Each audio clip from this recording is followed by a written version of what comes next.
Welcome to the Celtics pod. I'm Erik Vandenbossche for 92.9 The Tickets. I took a week off from the Celtics pod last week. I had 2 fantasy drafts on Sunday, so I was focused on fantasy, trying to get all my fantasy draft prep done on time, so I would just kill the draft.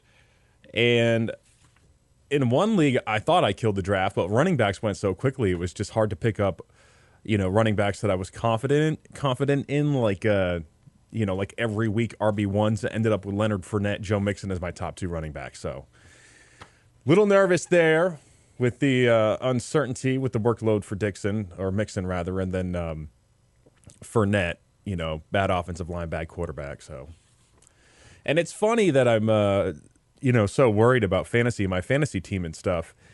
And then yet I record the Celtics podcast on Sunday afternoon at 1 o'clock while the games are kicking off. So I will try not to be distracted by that. I will try not to think about fantasy while I do this.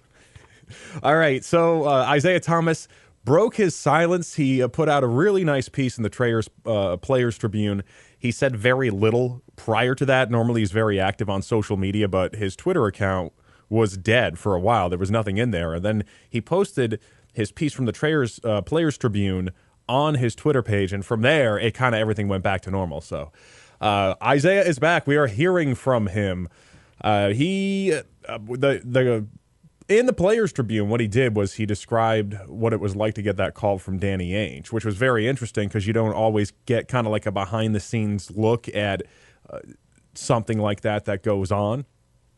But he said basically he had celebrated his 1-year wedding anniversary, and they were on their way back home. He noticed that he missed a call from Danny Ainge.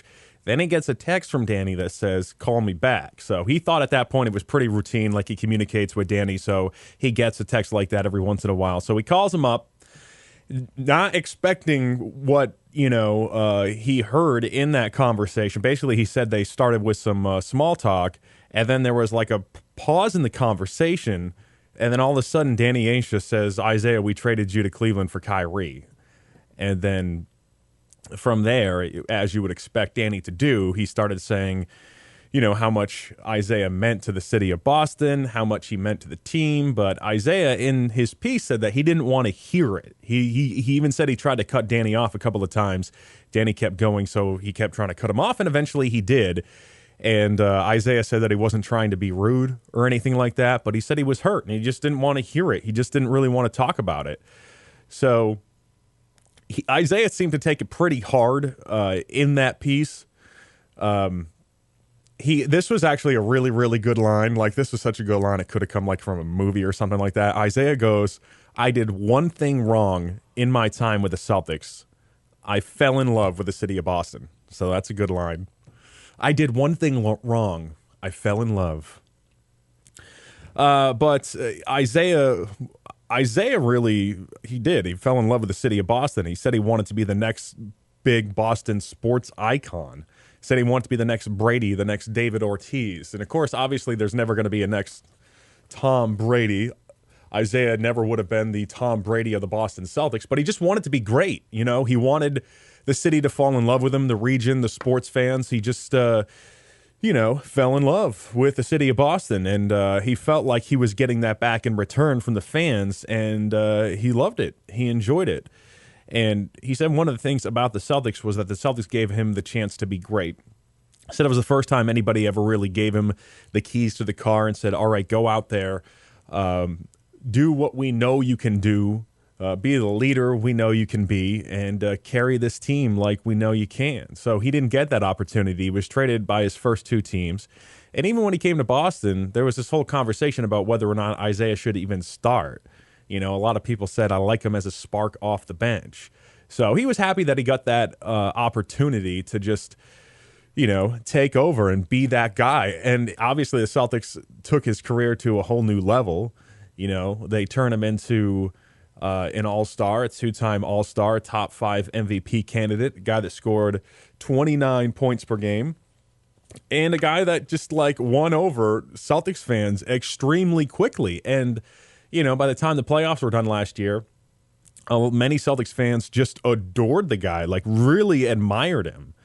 So even for me, I was pretty disappointed when I found out that he had been traded. Like I was really kind of bummed out by the whole thing. I knew it was right. I knew it was what was best for the Celtics, but I didn't want to admit that. Like I really just I didn't want to admit it. And then, I mean, after like a day or two, I finally came around.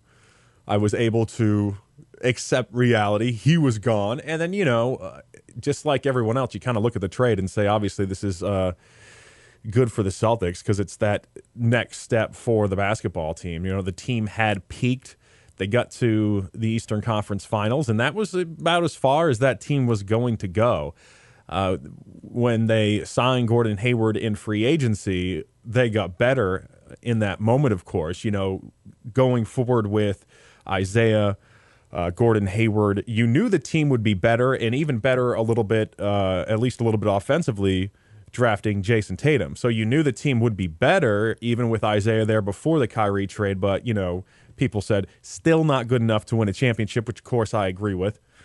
I think the only way the Celtics would have won a championship if they had kept Isaiah and, let's say he re-signs next summer.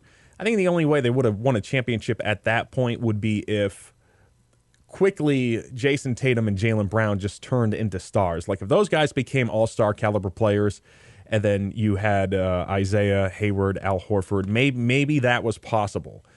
But, it just didn't seem likely with the current group of players.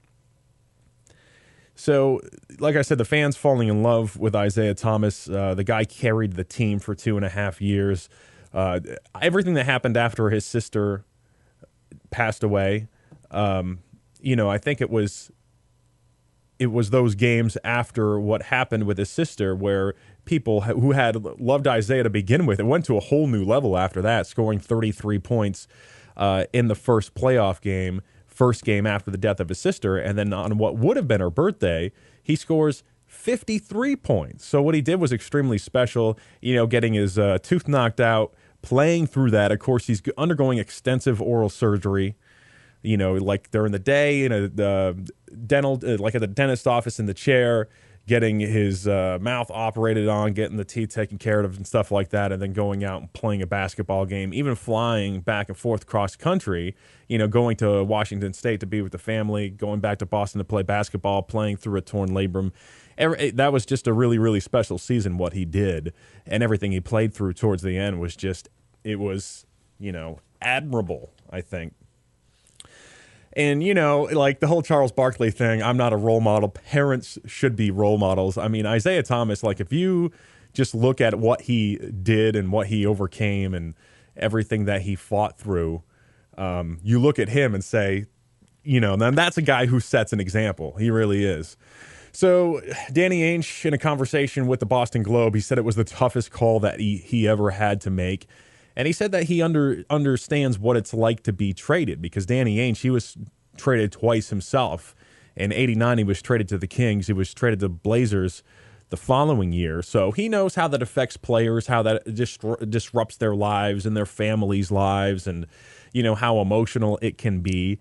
And, after reading all those things about Isaiah Thomas, it was emotional for Isaiah Thomas because, he fell in love with the city of Boston, wanted to be the next great Boston sports icon. Sure, he wanted to play there for the rest of his career, win a championship with the Celtics, get his number retired, place up there in the rafters. So it kind of sounds like, that's what he really wanted. So obviously it was very tough for him.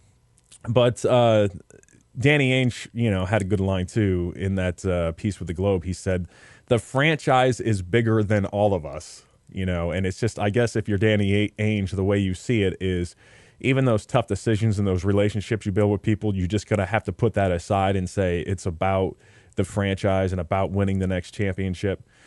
It says that he learned from Red's mistakes. Of course, there was, in the late 80s, he watched Red not trade Larry Bird, not trade Kevin McHale when there were offers on the table for those guys. Trades available to the Celtics that he said he would have made. And, he faced some criticism for trading Isaiah Thomas, and he knew that he would do that. He knew that fans would be upset. He knew that Isaiah Thomas, and he says all these people within the organization, players, everybody, trainers, executives, stuff like that. He says, I consider all those guys my friends. So he knew it would be tough, on Isaiah. He would, at least to some degree, be upset by the whole situation. He knew the fans would be upset by the situation. And then there were people who were saying, after everything he did for you, carrying the team, putting everything he had into it, and playing through all the things he played through during the playoffs, how could you trade this guy? He knew he would face criticism for that. And, like I said initially, I was disappointed that Isaiah was gone. But then, you look at the situation and you say, Kyrie Irving, we're getting an elite guard who could attract other elite players. Isaiah helped attract Gordon Hayward, Al Horford. That's great. But maybe Kyrie Irving can help attract that next, great star, that next elite player. Because it's about having those elite players, obviously, to help you win championships. And Isaiah Thomas is great and everything, and he helped attract some pretty good players. Kevin Durant, he did not choose to come to Boston to play with Isaiah Thomas. He chose to go to Golden State and play with Steph Curry. So those tough decisions from Danny Ainge, those tough decisions he pulls the trigger on. Paul Pierce, Kevin Garnett, traded those two, one of the most lopsided trades in NBA history, and both of those guys wanted to retire as Celtics. They both did. And Danny Ainge said that he would have been fine if those guys finished off their careers in Boston and, retired as Celtics. That's what Danny says. I would have been fine if they retired. But, I'm sure Danny Ainge, if he passed up on the Brooklyn deal because he was too attached to those two players, he would be looking back on that and he would be calling it a mistake. So he says he would have been fine with them retiring, but he knows, obviously, it was the right thing to do. And he knows that he would have regretted not making that trade. They've parted ways with so many players over the last couple of years, especially early on in that rebuilding process. There was just a revolving door of players going in and out. But there were certain players that were with the team a little bit longer that played key roles in those playoff teams. I'm sure it was much harder to part with many of those guys. Early on, guys weren't with the team very long, and then they were gone. So I don't know how attached he could get to some of those guys early on, but some of the guys who were there for a little while, certainly. He even parted ways with Ed Lacerte, who was the team's trainer for 30 years. Lacerte treated everyone from Larry Bird to Isaiah Thomas. He even took care of Danny Ainge as well, but he parted ways with Ed Lacerte. Parted ways with Brian Bidu, who was the strength and conditioning coach for 14 seasons in Boston. So he said that, all of these people, when you're with a guy for 30 years, 14 years or whatever, he says these people become friends. And he says that he views these people as friends, and then it's difficult because when these guys are gone, he doesn't know if these people who are leaving the team believes that Danny considers them a friend. And Danny thinks, that's difficult, but that's just part of the job. So, and, like I said, I was very upset with Isaiah Thomas. I didn't want to see him go. So this is why I'm a fan and why he's the general manager. He wouldn't be doing his job if he was okay with, being a deep playoff team and nothing else. He wouldn't be doing his job if he was like, okay, it's, I love these guys. If we don't win a championship, that's okay. That's not, obviously doing your job. So do your no days off. Isaiah and Jay Crowder introduced this week doing their press conference. Obviously, the one big thing everyone wanted to know about was Isaiah's hip injury and when he was going to play. But new Cavs GM Kobe Altman said that they're not going to rush things. Offered no timetable on a return, so we still don't know. Altman said the goal is to bring him back at some point this year. So, I don't know how promising that sounds. It seems like if he had a legit shot of coming back in the first month, maybe he would just say we expect him back in that first month. But he did at some point during the year. So, and Isaiah says that he wants to build what he had in Boston, in Cleveland. Says he wants to put the hard hat on each day, go to work. I'm sure he will. Once he gets back out there on the court, I'm sure he will push himself and do everything he did in Boston. it'll be a little bit easier on him. He's going to have LeBron James, obviously, and it's LeBron's team. So he's not going to like shoulder the load the way that he did in Boston. That's not going to be necessary, and it's not going to happen as long as LeBron James is there. And it should make things easier on Isaiah because there are times, including in the playoffs, where the Celtics don't have like a consistent number 2 scoring threat. Another player who can take over stretches of games and a guy who can provide consistent offense when Isaiah's not on the floor or whatever. Guys to really draw some defenders away from Isaiah Thomas. He didn't have that. He would have had that to some degree with Gordon Hayward, but he certainly will have that now with LeBron James.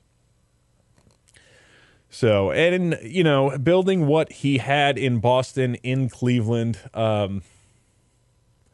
I think fans are going to fall in love with him. I mean, there's no doubt when you see a guy who's 5'9", clearly at a disadvantage and just, attacking the basket relentlessly. And obviously the guy is ultra competitive. And he's he's a fun guy to watch. He's always got a smile on his face and stuff like that. Loves the game of basketball. So he'll win over the fans, and I'm sure he'll do it very quickly. And if LeBron leaves, if he re-signs, I don't know what's going to happen there, whether or not he re-signs. But if he did re-sign and he was the team's top scoring option, maybe he carries the load just like he did in Boston. So Jay Crowder also speaking at that press conference, and he talked about the death of his mom, which was like absolutely terrible. His mom died of cancer, and that he found out that he was traded like just before she died. So obviously it was extremely difficult for Jay Crowder, and you feel bad for the guy, and you just send thoughts and prayers out to him and his family. And what a difficult time, And then he told his mom, just like right before she died, that he was going to Cleveland, and then he said that to her, and then she passed away. So, but seems to be okay with the trade for the most part. He said that he's very fortunate to go to a good team, which he did, at least for the time being, with LeBron James still there. Says he has a chance to compete for a title, and he's very thankful for the opportunity. So he seems to be okay with this thing. His name has been thrown around in trade rumors for a while, and he doesn't seem to appreciate those things. Sometimes he speaks out, on social media or whatever. So he'll be a good fit for Cleveland. It gives him some depth at the forward spot. So, and he'll play hard for those guys. But the trade for Kyrie Irving, according to reports, didn't like playing with Tyronn Lue or playing for Lue. Didn't like his role in the offense. Comes to Boston, though, and, he'll take over that team, obviously. And this is a guy that you can build around, well into the future, not just, over the next couple of years or whatever, but well into the future, because the guy's only 25 years old. So if you think about it, like Al Horford, he's got 3 years left on his deal. When that's up, that'll open up $30 million in cap space. At that point, Kyrie Irving is only 28 years old. So you can go out, you can sign another player or whatever, sign a big-name free agent to play along Kyrie, and Kyrie is still in his prime at 28. At that time, Jaylen Brown's going to be a restricted free agent at that time, so maybe they have to deal with re-signing Jaylen. After that, Gordon Hayward, he's got a 4-year deal, so that'll be $30 million off the book. So sign a free agent or whatever. Put him with Kyrie. At that point, Kyrie will only be 29. So the fact that he's 25, obviously something that is going to help the team well into the future. And after Hayward's contract expires, Jason Tatum at that point, he'll be a restricted free agent too. So like all this money that will open up after Hayward and Horford are gone. And I'm not like, I'm not like, oh, God, we have these contracts and we got to get rid of them. That's obviously not the case. All I'm saying is that all that money will open up when those guys are gone. And Kyrie's still going to be in his prime at that point. So, I mean, we could be looking at, another elite player playing alongside him. Or, you'll have the cap space available to sign Jason Tatum, Jaylen Brown, if those guys become stars and you want to keep those guys on the basketball team. So it's just he provides them with such a positive outlook well into the future. So Now, Kyrie Irving, of course, this all depends on whether or not Kyrie wants to re-sign with the Celtics. And it sounds like he does. You know, he says that he's thrilled to be in Boston. He says he's open to sticking around. And this guy waived a $6 million trade kicker to come to Boston. You know, he had that bonus where if he was traded, he would get a raise. But to make the deal work, he waived a $6 million trade kicker. So he turned down some money to come to Boston. And now he's no longer eligible for a Supermax contract. So, and that's obviously, it is what it's called, Supermax. It's a big freaking contract. Kyrie Irving, Steph Curry signing a $201 million Supermax contract. And he's got ties to Boston. He says that he feels like he was meant to be on this basketball team. His dad played for Boston University. His dad's actually in the Boston University Athletic Hall of Fame, one of the great BU basketball players ever. His dad's number 11 that he wore at BU is retired at that school. And now Kyrie is wearing number 11, which is a number that Kyrie also wore in high school. And he says because of his dad, you know, going to BU, he spent a lot of time in Boston when he was a kid. So he's got that connection. And, you know, it sounds like this is a guy that could be around for a while. It sounds like he's a guy that could be around for a long time. So I'm extremely excited about it. And like I said, I was upset with the fact that Isaiah would be gone because of all of the things that Isaiah Thomas did and how remarkable that season was that he had last year. But, you know, I mean, because of all these things that I'm saying now about Kyrie, obviously you see now that it's the best thing for the team. His ability to possibly attract other elite players, the fact that he's only 25 years old, you know, the fact that he gives you more size in the backcourt at 6'3", can post up smaller players, you know, so amazing handles, great three-point shooter. He shot 40% from three-point range last year. I think, and that guys do that. Like Kelly Olynyk, for example, shot 40% 2 seasons ago, but then came back last season and his shooting percentage from beyond the arc dropped quite a bit. But with Kyrie, he hit 40% last year, but he's at 38% from three-point range for his career. So he's been a good three-point shooter. Kyrie, Gordon Hayward having some things in common. They both share the same birthday, March 23rd. So I guess that's kind of interesting. Those two were also nearly teammates in 2014. Hayward was a free agent back then, and Kyrie tried to recruit Gordon Hayward at the time, and then LeBron James came back to Cleveland. So obviously that, you know, Hayward to Cleveland didn't happen. So Kyrie back then doing a little recruiting, just like our pal Isaiah Thomas, and, you know, Kyrie, maybe when he's in Boston, he'll recruit an absolute superstar, another superstar coming to Boston. Perhaps, you know, so that's very cool. So a little more on Kyrie Irving and his relationship with LeBron James. Now, back in 2014, Kyrie agreed to a five-year, $94 million contract, and he was supposed to be the guy at that point, the leader of the team, best player on the team, the one that would lead them to victory. But shortly after he signed that deal, LeBron came back to Cleveland. And obviously LeBron, the leader of that team, considered, you know, the best player in the world. You know, it's kind of hard to take over a basketball team and consider yourself the guy when LeBron James is there, because wherever LeBron goes, I mean, he's running the show. And Kyrie, he wanted to run his own show, and he wanted to get out of the shadow of LeBron James, and he resented James referring to him as his little brother. But during his introductory press conference, you know, he said that he learned a lot from LeBron James, and he had the opportunity to play with one of the greats, which he said was pretty awesome. So, I mean, yeah, obviously there's certain benefits from playing with LeBron James to playing with, you know, the best player in the world. You can learn a lot from a guy like that. And Kyrie has a ton of experience at only 25 years old, going to the playoffs and winning an NBA championship, all of those things. And in Boston, yeah, he'll be that guy. He'll be the top dog, and he'll have the opportunity to be, the Celtics leader. And the Celtics obviously lost a lot of leadership with all the guys that are gone, especially Isaiah.